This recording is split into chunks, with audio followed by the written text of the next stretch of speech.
আল্লাহর সৃষ্টি এই মহাবিশ্ব যে কতটা বিশাল তা আমাদের কল্পনার বাইরে। কিন্তু কখনো কি মনে প্রশ্ন জেগেছে কিভাবে সৃষ্টি হলো এই মহাবিশ্ব? আল্লাহ কি মহাবিশ্ব সৃষ্টি নিয়ে আমাদের কিছু জানিয়েছেন? মহাবিশ্বের জন্ম কিভাবে তা নিয়ে বহু মতবাদ রয়েছে, তবে সবচেয়ে গ্রহণযোগ্য ও জনপ্রিয় মতবাদ হচ্ছে বিগ ব্যাং থিওরি। এই থিওরি মতে মহাবিশ্ব আগে অসীম ঘনত্ব ও অসীম ভরের একটি বিন্দু ছিল। এরপর সেই বিন্দু প্রচণ্ডভাবে বিস্ফোরিত হয়ে চারদিকে ছড়িয়ে যায়।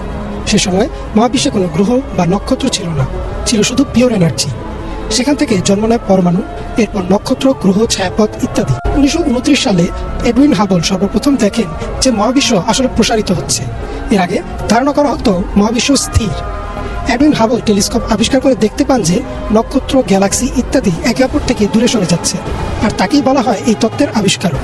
কিন্তু 1400 বছর আগে আল্লাহ কোরআনে বলেন, আমি আকাশমণ্ডলী নির্মাণ করেছি আমার ক্ষমতা বলে, আর আমি একে সম্প্রসারিত করছি।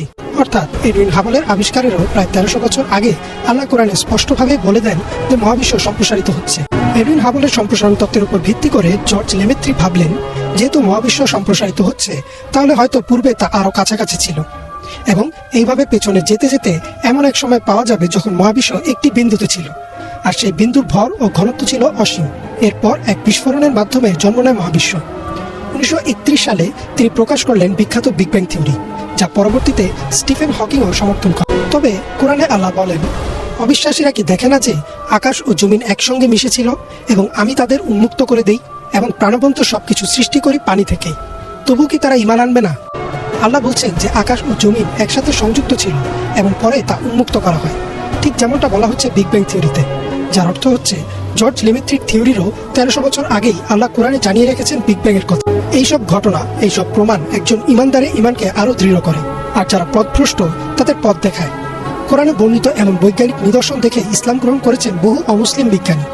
আর আল্লাহ কোরআনে ঘোষণা দিয়েছেন যে তিনি মানুষকে নিদর্শন দেখাবেন যতক্ষণ না প্রমাণিত হয় যে কোরআন সত্য। আল্লাহ বলেন, আমি তাদের আমার নিদর্শন দেখাবো মহাবিশ্বে এবং তাদের মধ্যে, যতক্ষণ না তাদের কাছে পরিষ্কার হয় যে এটাই সত্য।